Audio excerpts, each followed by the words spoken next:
Hello everyone and welcome to a new video.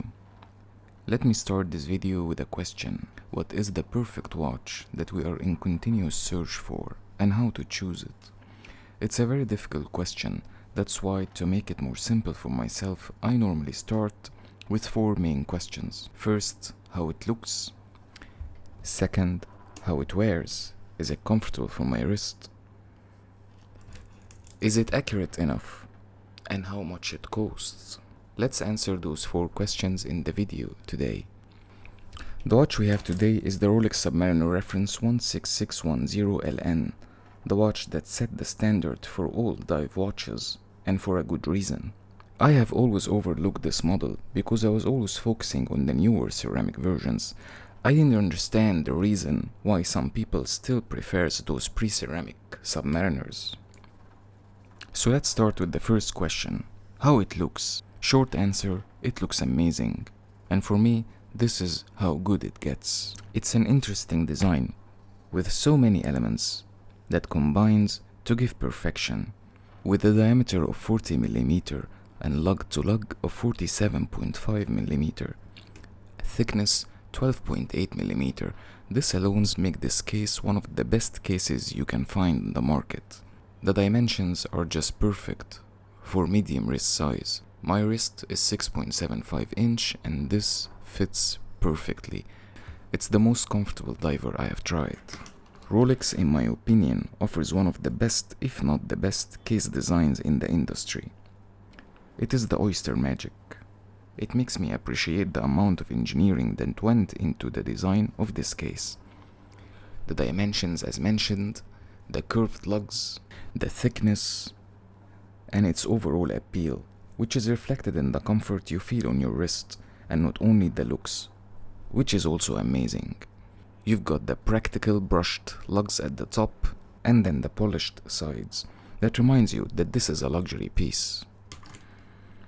Add to that the polished chamfer, and you get a very fine, sophisticated piece. And this is how I like to describe the pre-ceramic Submariners. It's a sophisticated design. Because all this engineering does not only reflect in the looks, but in the comfort and how the watch wears on your wrist. Speaking about practicality, let's move to the dial. A diver watch, in my opinion, in order to be practical, should not have a shiny, reflective dial like we have here in this Tag Heuer, which I love. But this is a diver watch, and it will for sure have some beach days with direct sunlight.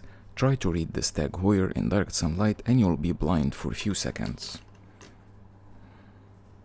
But here you have a glossy dial that looks luxurious and elegant, but you will find no problem at all looking at it in all conditions. Low light, sunlight, it's always easy to read, it's always ready. Accompanied by a high quality crystal, creates this famous black hole effect, and this makes it very easy to read in all lighting conditions as mentioned. Another example of a true diver that you can read in all conditions is the SKX, and you can find that it has a matte dial, not a bright, shiny, reflective one. But we are here today to talk about Rolex. Rolex is not only about the usability, isn't it? It's also about luxury. That's why you will find the dial beautifully decorated with circular, sleek white gold markers that excels in the lume department. This watch is from 2006, and after around 16 years, the lume is still perfect. It's not a dynamic dial, but it's very sophisticated, elegant, and suits all occasions. And speaking about all occasions, I have to talk about the versatility of this watch.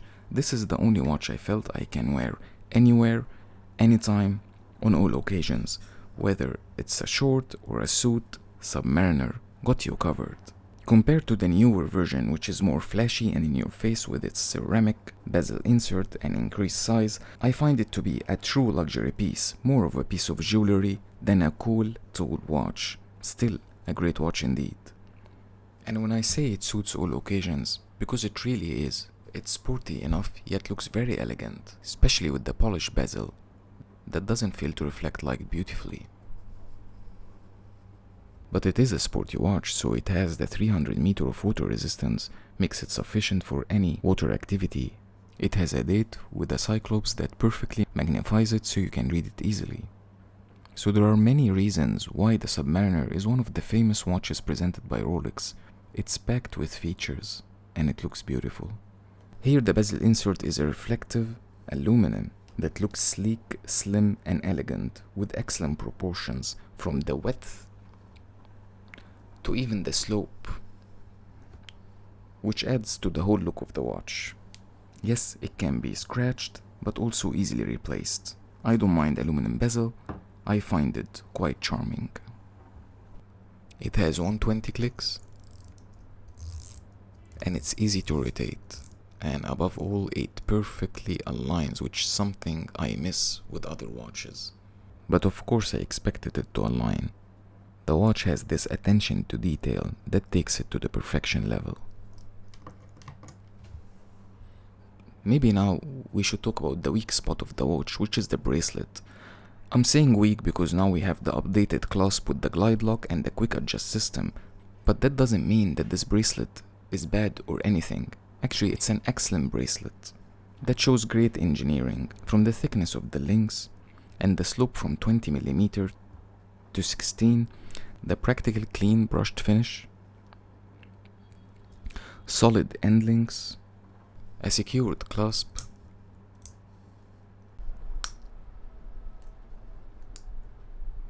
all add to the reduced weight equation, which reflects into the comfort on the wrist. The only thing missing is the glide lock adjustment system.